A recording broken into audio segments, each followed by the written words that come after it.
Agora sim, velho. Obrigado por ter lembrado, Pedrinho. Valeu.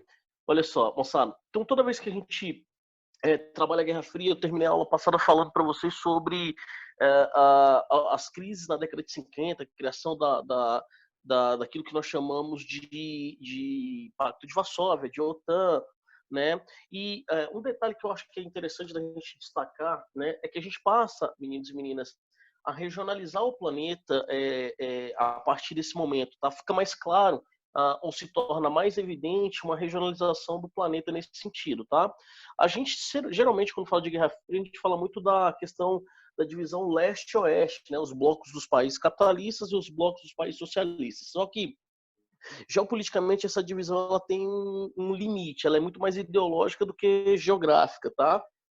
Por quê? Porque quando a gente fala de regionalização da Guerra Fria, a regionalização correta é essa aqui, tá, moçada? Que é a regionalização dos três mundos, tá? E ela vai ganhar força, sobretudo a partir daquilo que nós chamamos de Conferência de Bandung, que ocorre em 1955, lá na Indonésia. Eu terminei a aula falando disso para vocês, tá? Bom, eu disse para vocês que o primeiro mundo são justamente esses países aqui, ó. Vou pegar a caneta, tá? São os países considerados ou chamados de países do quê? Países ricos que compunham ou adotavam, né, uma aliança com os Estados Unidos, tá? São países capitalistas. Há um detalhe que pode cair em prova, muito raro, mas que eu acho legal a gente citar, tá? A gente tem uma série de pactos aqui, tá, meninos? Ó, um desses pactos geopolíticos é um pacto que nós chamamos, ou que nós chamaremos de Pacto ANZUS, tá? O que é o Pacto ANZUS? É um pacto de controle militar do Pacífico, tá?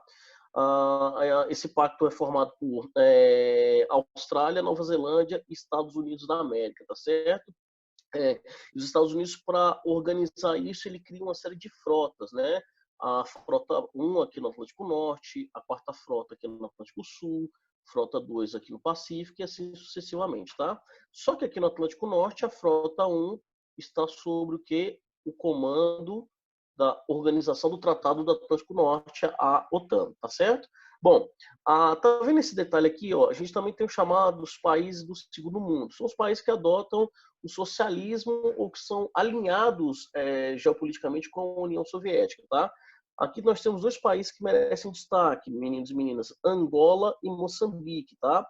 Eu vou explicar isso quando eu entrar em África, mas eu poderia colocar aqui mais um país que fica bem aqui, mais ou menos, que é a Líbia, tá? A Líbia também adotava esse pressuposto. E outro país bem aqui também importante, que não está inserido nesse processo, que é Cuba, tá certo? Então também fazem parte desses países que nós chamamos de hoje de segundo mundo, tá? Ou chamávamos de segundo mundo, tá? E os países do terceiro mundo são os países que são marcados por serem subdesenvolvidos, né? América Latina, Ásia e África, ou os países que não queriam estar alinhavados com o que com as políticas determinadas ou pela União Soviética ou pelos Estados Unidos da América, tá? Nesse caso, lembre-se da tese de Alfred Salvi, né, que é a tese do chamado terceiro mundismo, inclusive fazendo uma relação com cartografia, né, vocês estudaram com Jesus um mapa, uma projeção cartográfica chamada projeção de Peters, né, ou de Carl Peters, né? Essa projeção, moçada, é uma projeção terceiro mundista, ela é chamada de terceiro mundista, tá? Que ela vai fazer o quê? Ela vai espichar o sul e o norte dos países subdesenvolvidos e encolher essa relação leste-oeste, tá? Aqui você tem, por exemplo, uma projeção nesse mapa, que é uma projeção de mercado, né? Percebam, o Brasil aqui e a Europa quase do mesmo tamanho, a Groenlândia é muito maior do que a Austrália, né? A Groenlândia é uma ilha, cabem 3 Groenlândias dentro da Austrália, só para a gente citar, fazer essa referência, tá? Então, a gente espicha os países do chamado terceiro mundo nessa regionalização terceiro mundista, tá? Bom, dentro desse contexto, a gente vai precisar trabalhar, meninos e meninas, e eu vou deixar a China com um momento mais em específico, mas a gente vai precisar lembrar de como que é a adoção do comunismo, sobretudo, ou do socialismo, sobretudo lá no mundo asiático, tá? A partir do Plano Colombo, a gente vai passar a ter uma série de intervenções norte-americanas na tentativa de promover um homeland, né, um isolamento nações, tá? E a preocupação dos Estados Unidos está justamente ligada, relacionada ao quê? A formação disso aqui, meninos, olha só, da República Popular da China, tá? Que passa a adotar o socialismo a partir de 1949, com a chamada Revolução Comunista, tá certo? Ou Revolução de Mao Tse Tung, tá? Olha só, a marca disso aqui, tá? Meninos, primeiro, a invasão à Coreia e a expulsão, meninos e meninas, do Chiang Kai-shek, né? Que era líder do Partido Liberal, ou famoso Kuomintang, tá? KMT. E aí a gente começa a ter, a partir disso, uma preocupação estratégica dos Estados Unidos nessa região. Por isso que o Japão passa a ser alvo, aproveitando a pressão internacional que havia, para o processo de reconstrução japonesa, tá? Que a gente vai chamar de Plano Colombo. Tá? Só que existem alguns detalhes sobre a Ásia que a gente precisa sempre caracterizar. Tá? A primeira delas, meninos e meninas, é o que nós chamamos de Guerra do Vietnã. Tá?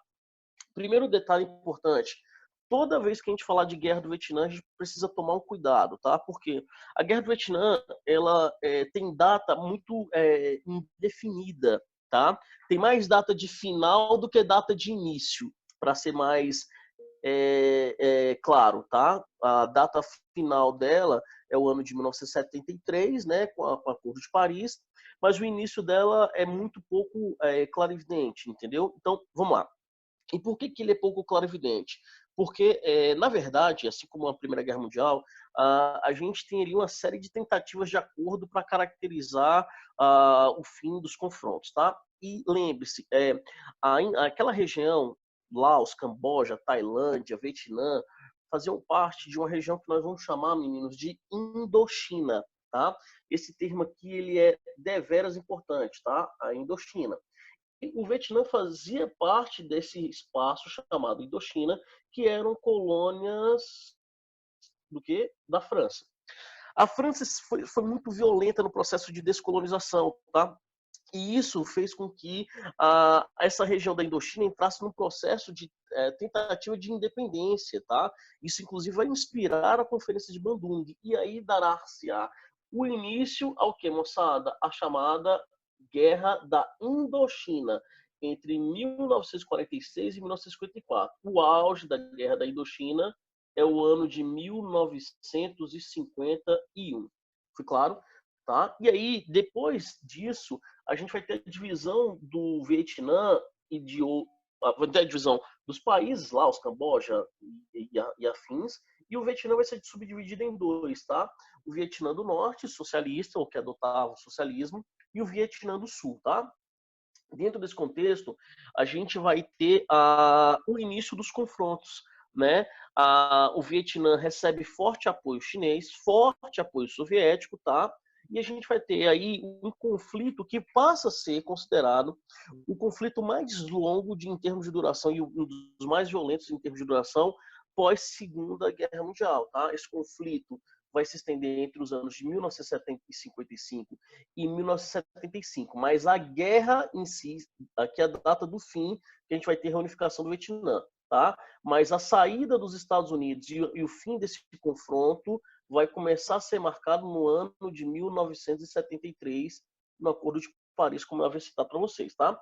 A guerra durou quase 20 anos. E aí tá, moçada, para vocês o mapa da guerra em si. E eu preciso que vocês tenham algumas análises importantes, tá? Primeiro, a guerra do Vietnã, ela não ocorre apenas no Vietnã.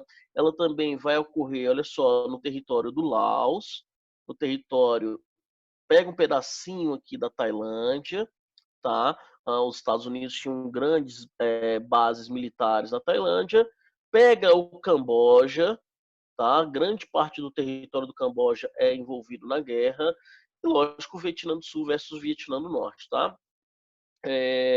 Aqui a capital, esse termo aqui a gente vai utilizar para caramba, o nome dessa capital, Saigon, tá? Que é a capital do Vietnã do Sul, tá? Bom, meninos, dentro desse contexto, a gente precisa fazer algumas considerações, tá? A relação entre os dois Vietnãs sempre foi muito complexa, extremamente diversa do ponto de vista político e ideológico, tá? Sobretudo no final da década de 50 e em 1959, tá? Os Vietcongs, que eram chamados de guerrilheiros comunistas, com o apoio daquele que era um ditador chamado Ho Chi Minh e dos soviéticos, atacaram a base norte-americana no Vietnã do Sul, que vai ser o fato que vai marcar, teoricamente, o início dessa guerra. Tá? Entretanto, há um detalhe que eu acho que é importante da gente caracterizar. Apesar de ser o início da guerra, nós precisamos ter a consciência de que, para muitos, inclusive para norte-americanos, essa guerra é uma guerra sem propósito, ou seja, sem basicamente necessidade. Os Estados Unidos não precisava entrar nesse conflito, até porque, conflito quando eu falo de trincheiras, até porque a força militar norte-americana já era desproporcional e não era um conflito deles. Tá? Mas, mais uma vez, lembre-se que em 1953 a gente começa a construir, meninos, o Himmland, que vai dar origem a uma cortina que nós vamos chamar de cortina de bambu, tá? Essa é uma expressão utilizada para reproduzir aquilo que aconteceu com a cortina de ferro do Churchill, pragmatizada pelo Stalin, lá na Europa. Aí a gente vai ter a construção da chamada cortina de bambu. Os Estados Unidos tentando promover um cordão sanitário que isolava literalmente o que? A União Soviética, tá? Bom, cuidado que alguns termos são interessantes. E aí eu quero que vocês tenham atenção a esses detalhes. Tá? Os Estados Unidos e o Vietnã do Sul, que é a República do Vietnã, estiveram do lado e com a participação efetiva da Coreia do Sul, né? A gente vai entender isso aqui por conta da Guerra das Coreias, da Austrália e da Nova Zelândia com o Pacto ANZUS. Então, pode cair, o cara, o NB adora esse tipo de coisa, tá? O Pacto ANZUS estiveram presentes, os países que faziam parte do Pacto ANZUS estiveram presentes na Guerra do Vietnã, verdadeiro, moçada, questão super verdadeira, tá? E do outro lado, a gente tinha o Vietnã do Norte, do Ho Chi Minh, tá? Mais, moçada, a FNL, Frente Nacional de Libertação, e o Exército Vietcong, tá? Com a participação efetiva da China maoísta e da Coreia do Norte, tá? E lógico, não poderíamos deixar de aliás, as cenas são muito mais de presença militar soviética do que qualquer outra coisa, tá? Por isso que a gente fala assim, não houve conflitos entre os Estados Unidos e a União Soviética. Houveram sim conflitos, tá? Esses conflitos não foram no território dos caras, mas houveram-se conflitos, tá? E a União Soviética presta apoio logístico e militar ao Vietnã do Norte, tá? Cuidado, não se envolveram efetivamente no conflito, tá? Quando a gente fala não se envolveu efetivamente, a gente está falando de tomar partido no ponto de vista de enviar tropas em massa, coisas do gênero. Mas tinham militares soviéticos lá no Vietnã do Norte? Sim, justamente para dar esse apoio logístico. Tudo bem? Tranquilo? Vamos lá. O período mais sangrento desse confronto, moçada, foi justamente naquilo que nós chamamos de ofensiva Tet. Eu brinco, Caetano, Barbosa, a gente brinca muito com essa expressão, né? Afirmando que o ano de 1968 é o ano mais talvez mais interessante da Guerra Fria do ponto de vista dos eventos, né? Até que tem alguns autores que afirmam que é um ano que nunca acabou, né? O ano que jamais acabou. Um dos eventos que ocorre em 1968 que são marcantes pra caramba é justamente a Ofensiva Tet, tá? É o período mais sangrento da Guerra do Vietnã, que é marcada pelo recuo norte-americano, e a gente tem um saldo, moçada. Isso aqui é engraçado, essa imagem que é de uma reportagem do estado de São Paulo à época, né? Que eles fizeram ofensiva Tet, recuo dos Estados Unidos e saldo até o momento. Mais ou menos 58 mil soldados norte-americanos, a maior perda de militares em um confronto da história dos Estados Unidos, tá? E mais de 3 milhões de vietnamitas mortos. É gente demais morta nesse conflito, tá certo, meninos? A gente tem alguns detalhes que são interessantes a gente analisar. Deixa eu pegar aqui. Opa. Vamos lá. Até hoje, moçada, as consequências são bem graves para os vietnamitas, tá, meninos? Ainda sofrem consequências pelo uso do agente laranja. Vou mostrar algumas fotos para vocês. O uso, inclusive, da Napalm Death. A gente vai mostrar isso também para vocês, tá? Só para vocês terem uma noção, mais de 72 milhões de litros de produtos químicos foram utilizados contra a população vietnamita, tá? A guerra, ela destruiu o Vietnã de forma completamente absurda, tá? e o país acaba se tornando extremamente pobre, miserável. Você tem algumas, inclusive, consequências políticas disso, né? O Ho Chi Minh comandando o Vietnã do Norte e o Ngo Dinh Diem, né, meninos, comandando o Vietnã do Sul. Um detalhe importante é o questionamento que se faz à Organização das Nações Unidas em função disso, tá? Ela não conseguiu evitar que em 63 os Estados Unidos promovessem a intervenção na Guerra do Vietnã, tá? Então, mais uma vez, e é um momento, meninos, de muita instabilidade política nos Estados Unidos, porque a gente estava vivendo Revolução Cubana, né, crise dos mísseis em 62, a gente estava vivenciando os movimentos pelos direitos civis nos Estados Unidos, sobretudo o movimento feminista e o movimento negro, tá? Que estavam ganhando muita força, o movimento Black Power, Black Panther e tal. Então, os Estados Unidos está vivendo, por conta do marcatismo, uma situação bastante complexa, tá? O fim da guerra, com o apoio da população, vai acontecer em 75, depois que os Estados Unidos aceitam o Acordo de Paris em 73, tá? Retira todas as tropas do Vietnã. O Vietnã do Norte se declara vitorioso e ganhou de fato, tá? Em 2 de julho de 76, o Vietnã foi reunificado sobre o regime comunista, né? Sob o regime comunista e aliado da União Soviética, tá? Aqui são algumas imagens, meninos, do confronto. Tem algumas imagens que são bem pesadas, tá? Essa aqui é a imagem clássica da Guerra do Vietnã, aqui em Phuc, tá? Eu já fui a 2 palestras aqui no Brasil, cara, e ela sobreviveu, né? Tem uma frase dela que eu acho bastante marcante, que ela fala assim, o que você, perguntaram a ela, por que você não perdoa dessa guerra? Que na medida em que eu tava correndo com o meu corpo queimando, né? Porque as roupas, a gente não vê aqui roupa nela, mas, meninos, ela tava vestida, tá? E na medida em que ela estava sendo queimada, os soldados americanos riam, né? Tanto é que quem salvou ela foi justamente esse cara aqui, ó, o Nick, né? O fotógrafo que trabalhava pela agência internacional. Ele tirou a foto e a salvou, né? Aí as tropas vietcongues, né? Esse é um tanque de guerra soviético, né? A mostra cabal da participação norte-americana e soviética no processo, tá? Aí a população da embaixada norte-americana em Saigon, tá? Hoje chamada de Ho Chi Minh, tá? Mais algumas cenas. Número de crianças mortas gigantescas, cara. Aí um dos maiores problemas dos Estados Unidos, né? Os Estados Unidos perde a guerra. Essa é a imagem de 65. Essas imagens são do estado de São Paulo, tá, moçada? Um dos maiores problemas que os Estados Unidos enfrentaram na guerra é a questão climática e as planícies alagadas, né? Essa aqui é uma MW-16 que não conseguia efetivamente combater de forma equânime com a AK-47, a arma de fabricação russa, tá? Então o problema climático foi bastante significativo, tá?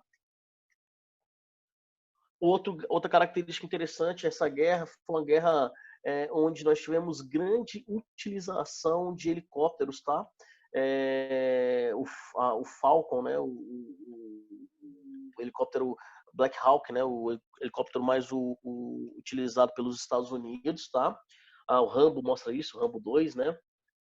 Aí mais algumas cenas, as planícies alagadas e nas áreas de cultivo de arroz, né? A guerra é o inferno, olha os significados, né? Cara, são imagens bem pesadas, né? Olha só essa cena, tá um monge budista atirando fogo no próprio corpo, como forma de protesto, a perseguição dos budistas, tá? Vocês estão passando rápido, mas esse material vai estar todo para vocês, tá bom? São cenas bem pesadas, né? Bom, beleza, senhores. Há um detalhe que eu acho importante dessa questão do Vietnã. O Vietnã ainda é um dos países que adota o sistema socialista como um sistema predominante, tá certo? Então, esses detalhes são ainda detalhes bem importantes. E vamos lá. Tem uma perspectiva desse conflito que eu acho interessante, tá? Que é a formação, meninos e meninas, daquilo que nós chamamos de diplomacia triangular, tá? O que acontece? A gente vai ter a detente, né? O que significa na prática isso? A distensão das relações entre Estados Unidos, União Soviética e China, tá? O Mao Tse-tung havia saído do poder por conta da grande fome e tal, e estava vivendo agora, nesse momento, eu vou até colocar aqui a minha imagem, estava vivenciando nesse momento, moçada, o que nós chamamos de Revolução Cultural, também iniciada ali na final da década de 60, o auge dela em 1968, tá? Só que o que acontece? Eu mandei até um podcast sobre isso com vocês, né? Por conta do tratamento, e até uma coisa que acontece sem querer, né? Um campeonato de ping-pong sendo disputado lá em Nagoya, né? Um tênis mesista dos Estados Unidos se perde e os chineses dão abrigo a ele, enfim, dão carona. Isso vai aproximar geopoliticamente as embaixadas, né? Os Estados Unidos nessa época era governado pelo Richard Nixon, né? E o Richard Nixon tinha como suporte, era assessorado por um cara chamado Harry Kissinger, né? O Kissinger talvez tenha sido o secretário de Estado mais brilhante da história norte-americana pelo fato dele ter desenvolvido uma relação geopolítica bastante interessante, né? Ele é o autor um dos autores da diplomacia triangular junto com o Nixon, e ele vai desenvolver a tese do equilíbrio dos poderes, né? O que significa isso? Essa tese do equilíbrio de poderes. Ele fala que em geopolítica ter apenas uma nação forte desequilibra as ações e, consequentemente, aproxima a sociedade da guerra, né? Ele falava, inclusive, que os Estados Unidos só era muito forte porque a União Soviética existia, da mesma forma que a União Soviética só era muito forte porque os Estados Unidos existia. E o Kissinger vai tentar, meninos, garantir que as relações norte-americanas com a União Soviética sejam mais equilibradas. Entretanto, a gente estava vivenciando naquele momento o governo do Brezhnev, tá? E lembre-se, a gente estava vivenciando o pós-Revolução Cubana, tá? A Revolução Cubana é uma derrota muito marcante para os Estados Unidos. Aliás, é uma das 3 derrotas dos Estados Unidos durante a Guerra Fria. A primeira derrota, moçada, é Revolução Cubana. A segunda, Guerra do Vietnã. E a terceira derrota, Revolução Iraniana, tá? E você tem o Kennedy sendo assassinado, você tem o Lyndon Johnson assumindo o poder e não conseguindo a reeleição, aí vem o republicano Nixon promovendo as políticas neoliberais, ou o pontapé inicial das políticas neoliberais, acabando com o sistema Bretton Woods, tá? Acabando com a lógica do padrão ouro-dólar, né? Ele é o cara que é responsável por isso, mas inaugurando também uma nova diplomacia, uma diplomacia mais equilibrada, de afastamento das relações com a União Soviética, ou das tentativas de relações com o Brezhnev, e uma aproximação com a China. Essa aproximação com a China nós vamos chamar de diplomacia triangular, tá certo? Muito importante, porque o Nixon visita a China em 1972 e uma das exigências do Mao Tse-tung era justamente o seguinte: vamos acabar com a guerra do Vietnã. Tá na minha beira aqui, tá muito próximo. Os Estados Unidos estavam usando agente laranja. As cenas são bastante dantescas em relação a isso, tá? Então tá na hora dessa guerra acabar, né? Tá na hora dessa guerra acabar. Os Estados Unidos é tipo aquele menino que é o dono da bola, né? Quando tá perdendo, leva a bola e os golzinhos, né? Então, na verdade, a coisa precisava ser finalizada. E o que significava finalizar isso? Os Estados Unidos precisavam sair do Vietnã.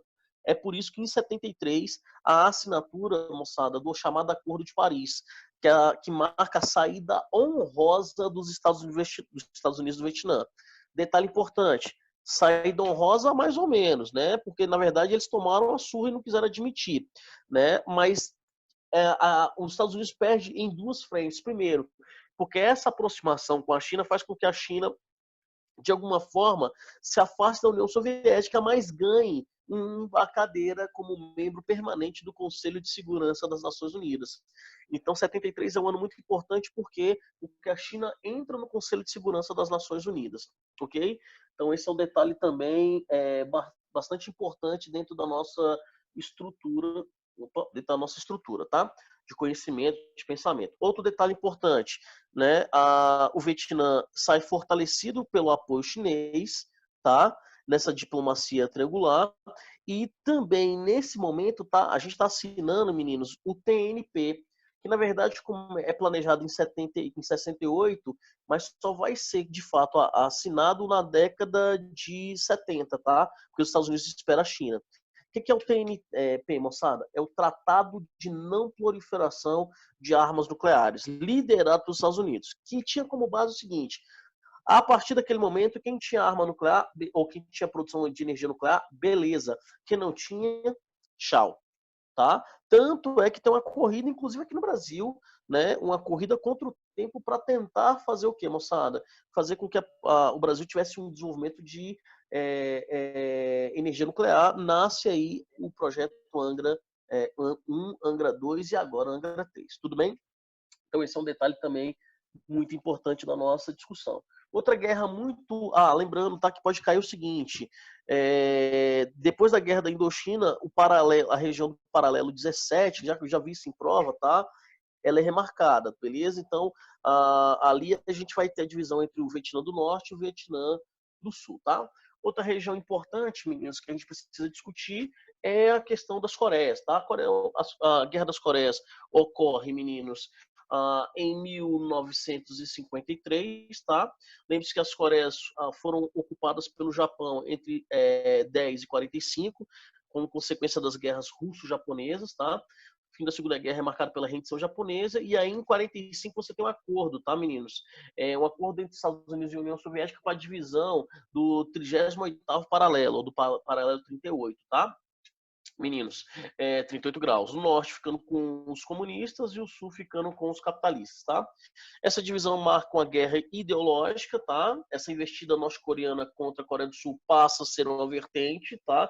Tentativas frustradas de unificação, a invasão em 25 de julho e a transgressão do paralelo 38, tá?